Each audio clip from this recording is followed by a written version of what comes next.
Hello and welcome to livealittlehigher.com. Today we continue learning the book of Ahavas Israel by the Beis Halevi, written by Rabbi David Sutton. And we're in chapter 4, where it says that the prohibition and severity of hatred. So it says here, and if heaven forbid there is aroused in him further hatred, aside from violating positive commandment to love a fellow Jew, he also transgresses the prohibitive commandment, you shall not hate your brother in your heart. So in the commentary, it says that the Rambam writes, we are commanded not to hate others. It's a commandment of the Torah. It's an obligation. It's not that you desire to hate people. No way. The Torah is telling you, no, you can't hate. I don't know what you're going to do, but you cannot hate. That word has to be eradicated from your lexicon. And so it says, as the verse states, you shall not hate your brother in your heart. This is specifically referring to inner hatred of the heart. However, one who shows his hatred outwardly does not violate this specific commandment. He transgresses other sins that are not this specific commandment. And the Rambam concludes, hatred of the heart is a sin that is greater than them all. So what is this hatred of the heart? Is when a person is resentful, revengeful, when he has bad feelings towards other people, and he keeps quiet. Like, there's so many people, like they talk to you and they're laughing with you, but inside of them, they hate you. They don't like you. And this is an aveira. This is a sin.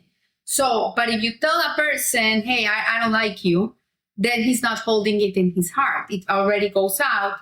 And you can say to a person, I don't think you and I go together. Like we don't get along. So it goes out of the heart, but it's not, the person is not holding the hatred inside. So he says that there are those who think that the sin of hating a fellow Jew does not necessarily pertain to them, as they are generally kind-hearted and caring. However, the mashkia of yeshivas of Ponevezh, Rabbi Heskel Levenstein, says that they are mistaken because we do not truly understand what hatred includes.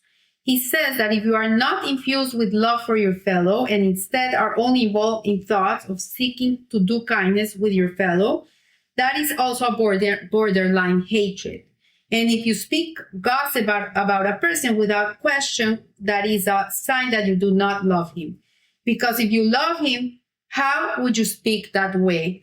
I remember when my kids were little, they were teenagers, and they're not the nicest with the mothers at that time in life.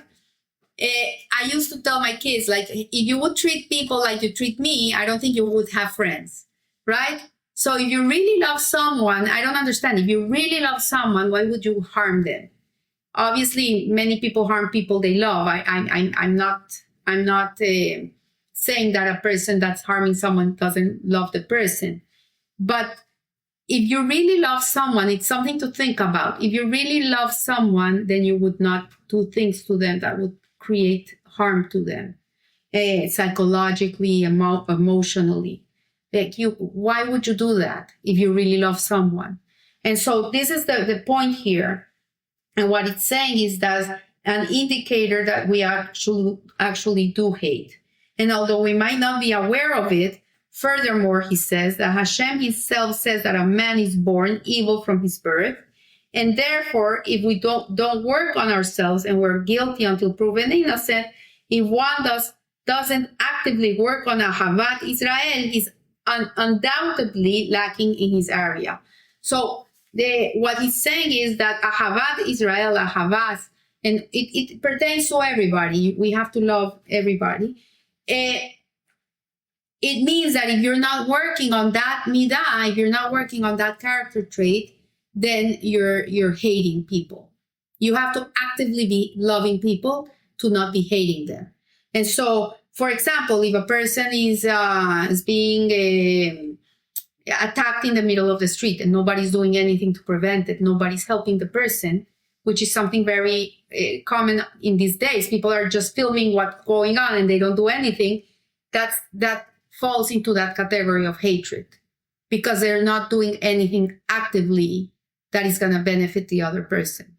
Okay? So it continues saying, you shall not hate your brother in your heart, which is among the most grievous sins in the Torah.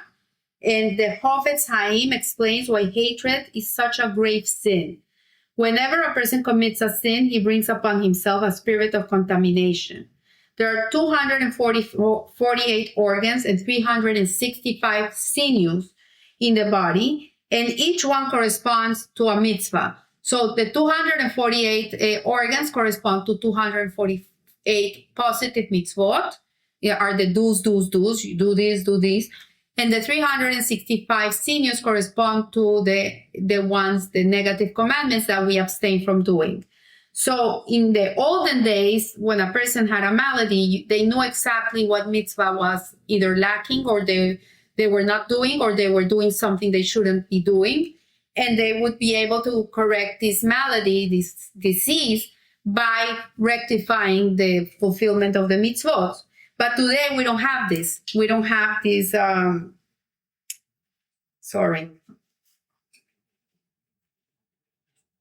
Today we don't have this capacity of knowing what is lacking. And our bodies are a microcosm of the mitzvot. And in order to be spiritually healthy, one must fulfill the mitzvot. So disease, we know in a holistic level today, we know that people get sick from the soul. Like the disease begins in the soul. Like if you talk to any holistic doctor today, this is how they treat disease today, is by correcting the midot, correcting the soul. So when one performs a mitzvah, he brings kedusha, holiness, into the world, and to the specific corresponding limb. And the opposite is true as well. When a person commits a sin, he brings tuma. Tuma is a spiritual contamination. It's like something that blocks the energy flow of God towards you, and upon the corresponding sin. That is why the sages say that when a person suffers a punishment, he should examine his deeds. When a person goes through something that is hard, they should examine what they're doing. They should do a heshvan hanefesh, an accounting of their deeds. And a person's deeds, aside from their spiritual effect on him, physically impact specific body parts as well. And so based on this concept, the Hafetz Haim continues, certain mitzvot have lesser impact on the body than others, since not all organs and sinews are equally significant. And therefore, while one mitzvah may affect only a person's finger, another mitzvah may affect the heart. And we don't know exactly which mitzvah corresponds to which in the body. As I said before, today we have no idea of this. Since the temples have been destroyed, we cannot know this. But the Hafetz Haim says that hatred is a disease of the heart, and the heart's disease is life-threatening. So if you are holding hatred towards someone, like a bad feeling towards someone in your heart, this can come to affect the heart. And additionally, Rabbi Heskel Levenstein points out that hatred is a precise antithesis to Hashem's will and purpose in this world. Hashem created this world in order to bestow goodness upon his creations. So when we're holding hatred in our heart, we're really going against the current. We're not fulfilling the purpose of the world. We're going against it. And so just as Hashem is merciful, a person should be merciful. Just as Hashem is compassionate, you should be compassionate. If you want to learn more about this, I have in the website, in livealittlehigher.com, there's a whole portion on Tomer Devorah. This is a book that was written by the Rabbi Moshe Cordovero, one of the Kabbalistic giants of the Jewish world of the 15th century. And this is an incredible book. It talks about the 13 attributes of mercy of God and how he deals with us, how he's so merciful towards us, how he really forgives us for everything. And that we should emulate these attributes. And it's really tapping into mercy. So this is what more or less it's saying here. And this is why hatred is such an egregious sin, for one who hates is spiritually affecting his most vital organ, which is his heart. The heart is a very interesting organ because the heart doesn't live for himself. The function of the heart is to keep the whole body going. If you have an organ failure, but the heart is still pumping the blood, you have a chance to survive. But if the heart stops, all your organs in your body will just like stop working, because the heart is an organ that is not, it's like the king. It doesn't live for himself, he lives for others. So the hatred that you hold in your heart really gets you sick. So one of the things that this Beis Halevi on Ahavas Israel is telling us is that if you have any bad feelings towards anybody, doesn't matter what they've done to you, you better get rid of those feelings, because the only thing that they're going to do is get you sick. So we'll leave it here today. We'll continue next week. I want to wish you a blessed week, and remember, live a little higher. Thank you.